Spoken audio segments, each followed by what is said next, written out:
everybody, John 12 back here again with another video, and today I bring you another Dragon Ball Z movie review. Yes, it's a part of my 13 days of Dragon Ball Z. It's been retitled, obviously. It was originally supposed to be 14 days, but that all got fucked. But nevertheless, I'm here to give you another review into this anthology of reviews that I'm going to be doing until April 11th. And of course, I'm going to give you my review on the second ever animated feature movie in the Dragon Ball Z franchise titled Dragon Ball Z: The World's Strongest. Now, once again, you have to, when it comes to these movies, you have to decide as to whether or not what type of time placement this movie takes place in within the actual Dragon Ball timeline. For me personally, I think it's roughly either between the end of the Saiyan Saga and the beginning of the Namek Saga, or it's somewhere in between. It's definitely before they went off into Namek. It's definitely before that arc, and it's definitely has to be inside the Saiyan Saga, somewhere inside the Saiyan Saga.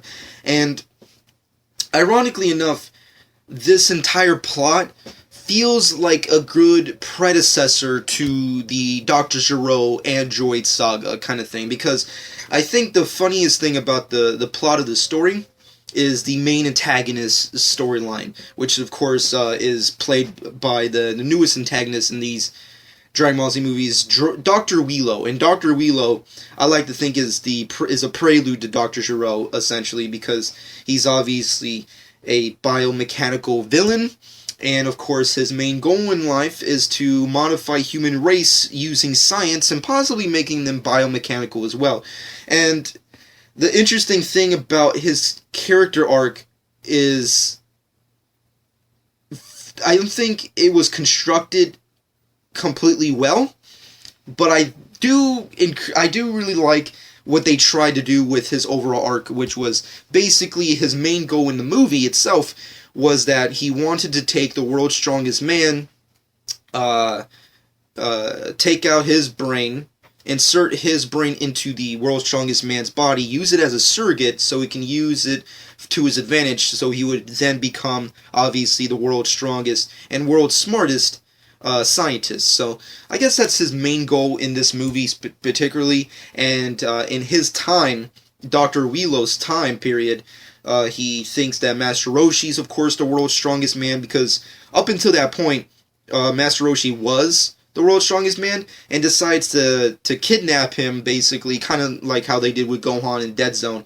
Once again, like, majority of all the DBZ movies are kind of repetitive, so you're going to see the same similar kind of plot traits that most of these DBZ movies have, which is either A, someone gets kidnapped, someone gets beat up, and then Goku has to like throw a spirit bomb with his shirt off at the end of the movie. So that's essentially like the most commonly used kind of plot traits. But essentially, they try to take in Master Roshi, and of course, everybody has to go and save them. And the history of Dr. Wheelo is very intriguing, but it has lots of inconsistencies. Looking back at it, once again, I haven't watched the movie in a long time, so I'm using my very foggy memory of the movie itself. So of course, if I got anything wrong, let me know. And of course, before I continue on with this review may contain spoilers. So yeah, if you've not seen any of these Dragon Ball Z movies, then what's the point of actually watching my review? So go check it out, download it, buy it online, do what you have to do, watch it so we can come back and so I can continue on. But overall, after this is just going to be complete spoilers. So definitely, if you've not seen the actual movie,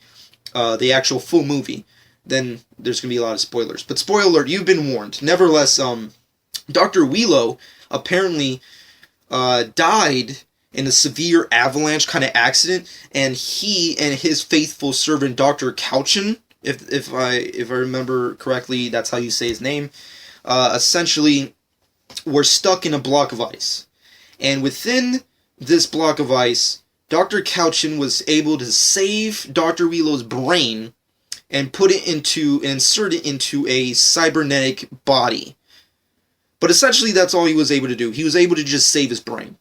On top of all this, within a time length of, I guess, 50 years, they decide to gather the Dragon Balls, wish for Shenron to thaw them out of ice, of their ice fortress, if you will. And once they're free, that's when Dr. Wheelo is obsessed with finding the world's strongest man and transplanting his brain onto that body. That's his main goal. And in the course of doing all this, of course, they end up kidnapping Piccolo. Gohan and Oolong are trying to go on their own kind of mission to try and take on the Dragon Balls when they come into Dr. Wheelo's plot. And then they have to try and find a way to save Bulma and Krillin and Master Roshi, who've been captured by Dr. Wheelo's minions, which look very strange. And they kind of look like Cybermen. If, like, Cybermen became, like, Power Ranger characters, they kind of look like that. Nevertheless, they're captured, so then Goku has to go down to Dr. Wheelo's, cave in his fortress of solitude, if you will, and try and save Master Roshi and Bulma and the rest of the gang. And Gohan and Oolong, of course, come along for the ride, and, of course, try to save the day and kick ass and fucking, the normal kind of Dragon Ball Z plot lines. At the end of the day, I think it's one of the more hysterical kind of fights. I think this one's definitely 10 times more funnier than Dead Zone, because one thing is, you have Master Roshi. Master Roshi is a hysterical character, but he does a lot of fighting in this movie. And I want to say, this is his first and possible last time you actually see Master Roshi fight in a movie, in a DBZ movie nonetheless, until Fugatsu no F, which is pretty hysterical. But in this movie, he has two significant fights, of course. He fights the little minions, he gets his ass kicked, and then he gets brought back to the Fortress of Solitude, of course, and he has to take on Dr. Wheelo's biomechanical warriors, or whatever the fuck they're called, and he gets his ass kicked, of course. But it's so funny to see Master Roshi fight. It's always enjoyable to see that, because ever since the end of Dragon Ball, you don't really ever see Master Roshi do anything ever again. So it's kind of good to see that and witness it. And of course, they have this wonderful lineup when you have all the characters together. And of course, and there's a linchpin to all this. Of course, Piccolo gets brainwashed with some kind of weird device that's connected to his cranium, and of course goes on a full assault against the Z Warriors, particularly Goku.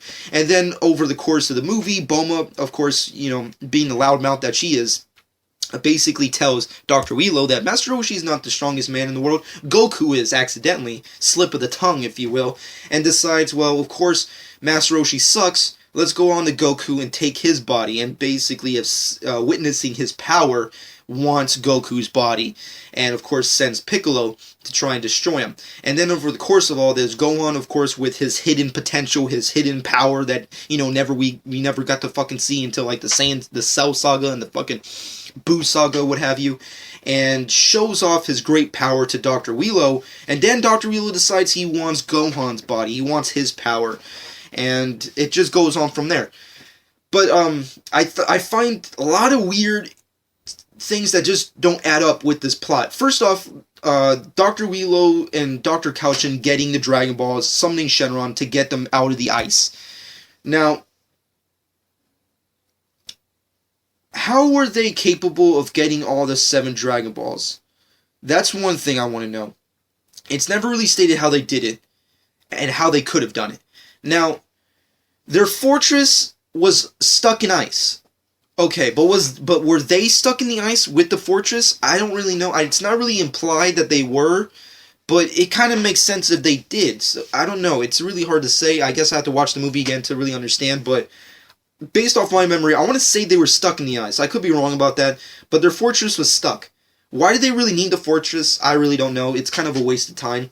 And then on top of all that, you have this weird kind of scenario where Dr. Wheelo has all these ultimate warriors that he has to his potential, that had the potential of being a surrogate for his brain, but he decides on, continuing to try and find the right one, when his fucking biomechanical, his transformer, essentially, as you see later in the movie, is practically almost stronger than all of them. It's just really weird. He has Piccolo. He has Piccolo brainwashed. They can use Piccolo for whatever, as a bodyguard, if you will. But if you have Piccolo, he's already one of the strongest in the world. Why not use his body? And then Goku comes along. Okay, Goku's obviously stronger than Piccolo. He needs his body. Okay, sure. But then Gohan comes along. Okay, now you need Gohan. It's like, dude, You've already proven that your fucking Transformer body is already stronger than majority of all these characters. You're obviously stronger than Piccolo and Gohan and Krillin and Goku, who at the end of the day has to use the Spirit Bomb to destroy Dr. Wheelo, which is actually the first time in all these DBZ movies that you actually see the Spirit Bomb in action. Which is a very interesting and very beautiful. I love the animation, I love the story, but I don't think it was constructed well. But the animation is definitely awesome. I love the villain of Dr. Wheelo. It's definitely out of the norm of most DBZ villains. And I also like to consider it a good prelude to Dr. Giro's character arc, which he eventually does in the Trunks and Android saga and so on and so forth. But overall, I think there's a lot of weird exaggerations. There's a lot of really unimplied story plots. And there's a little bit of inconsistencies with Dr. Wheelo's plot. And why did it take 50 years to come up with this plan? Why is it 50 years? I don't know.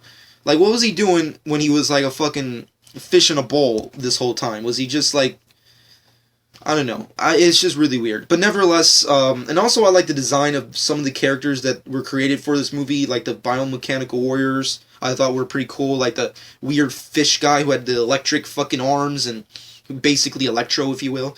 And you had fucking the marshmallow guy, which looked fucking weird. And of course, Dolph Lundgren, if Dolph Lundgren was fucking pink, essentially, which they kind of look like, who had those ice powers and shit. And if I had to pick out a moment that I loved out of this entire movie, it has to be the moment where Goku is stuck in a block of ice due to Dolph Lundgren. And to get out of it, he uses the Kaioken to burn his way out. That was such a badass moment. I think they even put that in the intro of the fucking TV show back in the day, which is pretty badass. At the end of the day, and also I love the Spirit Bomb moments. It's always good to see that kind of awesome animation. The animation, I give credit to what they've been doing with Battle of Gods and Fugatsu no F, the new style of animation with Dragon Ball Z, but I love this older style animation. This is like the late 80s, early 90s animation style for these Dragon Ball Z movies are so well done, especially for the next movie to come, which I'll be doing a review for later, Tree of Might. But the animation is so well done. I love how everything's animated. I love the story, even though there's a lot of inconsistency that I'm not really big on. And the villain is very out of the norm, but he didn't really have a point other than he wanted to be the world's strongest and most brilliant scientist.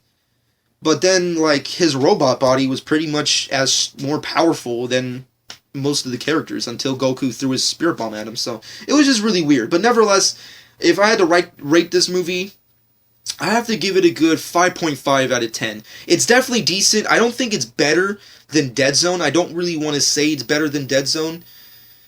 Because there are things that happen in Dead Zone that I like more than this movie, but that doesn't mean that this movie sucks by any means, and it's not terrible, it's just not the best. But of course they redeem themselves with the third movie, the third installment of the Dragon Ball Z movie franchise, which I'll be giving you a review later. But in the comment section below, let me know what you personally think about The World's Strongest. Is it your favorite movie? What parts of it do you like? What do you think about the villain, Dr. Wheelo? What do you think about the plot? And the inconsistencies. Where do you see this movie taking place in the time placement of the series? Just let me know what you personally think. And of course, let me know your personal thoughts on my Battle of Gods commentary. As I stated in my first review, do you want it to be a live event? Do you want it to just be a normal audio commentary, which I'll probably end up doing anyways? And of course, just let me know your personal thoughts on World's Strongest and your anticipation for Fugatsu no F. Please subscribe to my channel if you've not done so already. Hope everybody's enjoyed. This has been John12.